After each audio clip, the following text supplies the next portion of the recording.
Okay, let's dive right into this. The story we're breaking down today, it's way more than just another action-packed tale. This is a narrative that fundamentally challenges our most basic ideas of good and evil, what it means to be human, and what it means to be a monster. And it all kicks off with this terrifying, almost unknowable life form. So, meet the Chimera Ant. Their special ability, this thing called phagogenesis, is honestly horrifying. Here's the deal. Whatever the queen eats, the traits of that creature get passed down to the next generation. And we're not just talking about getting bigger claws or a tougher shell. No, no. It's something way, way more dangerous. And that leads us to the one central, terrifying question that this entire story revolves around.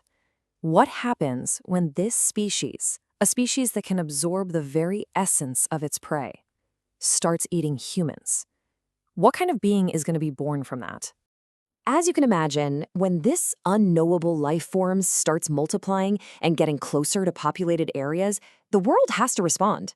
And this is where our heroes, two young but unbelievably powerful hunters, step onto the battlefield to join the mission to wipe them out. This is our classic hero setup, the lens we're supposed to see this whole conflict through. On one side, you've got Gon. He's the embodiment of light, innocent, righteous, a kid who would do anything for his friends. And on the other side, his best friend, Killua, a brilliant strategist from a literal family of assassins. He's the cool, calm head to Gon's fiery heart. At the start, their roles seem so clear.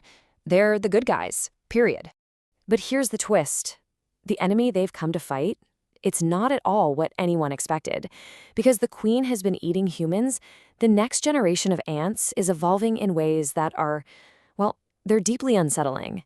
They're becoming so much more than just monsters. See, these new ants aren't just mindless beasts, not even close. They can speak our languages, they can strategize, they form friendships and loyalties with each other. Some of them even start to question their own purpose, their very reason for being. For all intents and purposes, they're becoming individuals. And this forces this huge, profound question that just hangs over the entire story. If a being can think, feel, and wonder about its place in the universe, is it really just a monster that you should exterminate without a second thought? Or is it something more? That line between us and them starts to get really, really blurry. This complexity, it goes all the way to the top. The King's Royal Guard aren't just powerful thugs. Neferpitou is a cruel genius who, amazingly, learns what it means to be protective. Shaiapof is driven by this twisted, almost human-like devotion. And Yuppie, who starts as just a being of pure rage, actually starts to grow and show respect for his enemies. These are complex characters, not just simple villains. So all of this escalation, it's leading to this massive, inevitable collision course. We're talking about the two absolute pinnacles of their species, the ultimate life form born from the ants and the single strongest human alive. This is a battle not just for survival, but for the very soul of the world. And so, the king is born. His name is Meruem. He has an intelligence and a power that just dwarfs any human. And his initial worldview, it's cold, it's simple. Humanity is food. We are an inferior species, nothing more than livestock to be managed or eaten. Standing against him is humanity's last hope, Isaac Netero. He's the chairman of the Hunter Association, and he has spent decades pushing his mind and body to become the most powerful human on the entire planet. Their fight is framed as this epic clash of wills, basically a debate fought with fists over what it even means to be human. And right here, this is where the story completely flips everything we thought we knew on its head. What comes next is this absolutely stunning reversal, where the one we called a monster begins a journey toward humanity, and the one we called a hero starts a terrifying descent into monstrosity.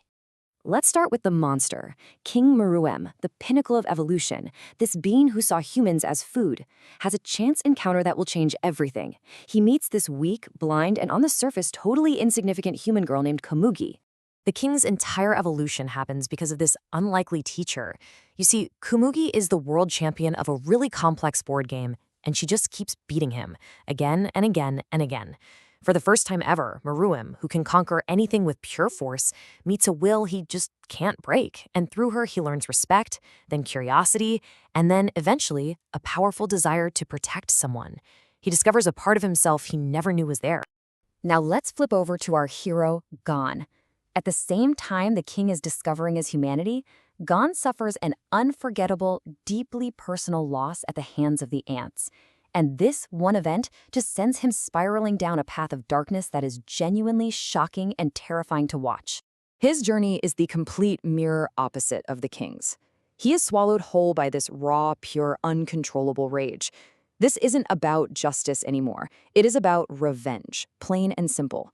And to get it, he makes a choice to sacrifice everything, his potential, his future, his own humanity, all for just a few moments of overwhelming power. He becomes a monster in order to destroy a monster. In the end, humanity, well, they do win. The main threat of the Chimera Ants is taken care of. But the ending gives you no reason to celebrate, no sense of heroic victory.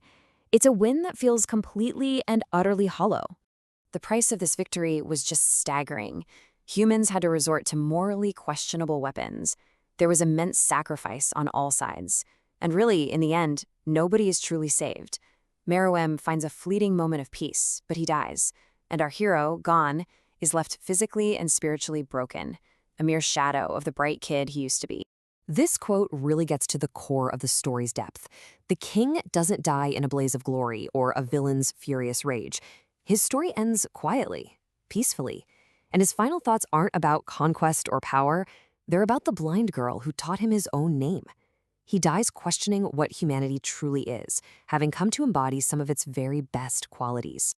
So what does all of this leave us with? The Chimera Ant story is remembered and talked about so intensely because it just completely transcends the simple boundaries of a good guys versus bad guys story. It forces you to look at your own definitions of what makes us human.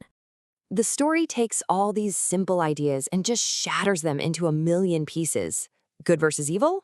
Nope. It becomes this complex spectrum of gray. Human versus monster? It becomes a question of your actions, not your species. And the very definition of strength gets totally redefined, suggesting that maybe, just maybe, true power lies in empathy, not in violence.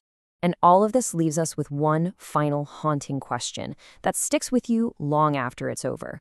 In the end, who was the real monster? The creature born without a soul who died with a human heart, or the boy born a hero who sacrificed his own humanity for revenge? The story never gives you an easy answer, and that's exactly why it's so unforgettable.